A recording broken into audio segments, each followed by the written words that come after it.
ইদানিং অনেক প্যারেন্টসকে আমরা বলতে শুনি সন্তান এবং আমার মাঝে একটি অদৃশ্য দেওয়াল তৈরি হয়ে গেছে। আমি এমনটা অনুভব করছি যে আমার সন্তান দিনকে দিন আমার থেকে অনেক দূরে সরে যাচ্ছে। সে আমার সাথে ঠিকঠাক কথা বলছে না, একসাথে খাবার টেবিলে বসে খাবার খাচ্ছে না। আবার তাকে কিছু জিজ্ঞাসা করতে গেলে বা কিছু বলতে গেলে তখন সে একটা অন্যরকম বিরক্তিকর ভাব দেখাচ্ছে। কখনো কখনো সে অনেক রাগ দেখাচ্ছে, চিৎকার চেঁচামেচি করছে, আবার ভাঙচুর করছে।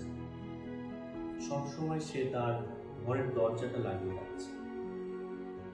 এইরকম পরিস্থিতিতে আমি কি করব বা আমার সন্তানের সাথে আমি কিভাবে কানেকশন তৈরি করব, এটা আমি ঠিকঠাক বুঝতে পারছি না।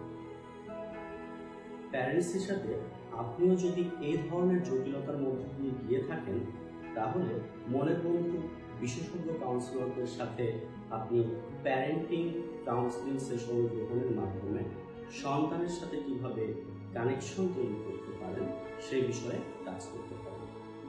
আমি আব্দুল লতিফ সম্রাট মনের বন্ধুতে আছি প্যারেন্টিং কাউন্সিলিং সেবা প্রদান করার জন্য। আমার কাছে অ্যাপয়েন্টমেন্ট বুক করতে ক্যাপশনে দেওয়া হেল্পলাইন নাম্বারে ফোন করতে পারেন অথবা ওয়েবসাইটে গিয়ে সরাসরি অ্যাপয়েন্টমেন্ট বুক করে করতে পারেন।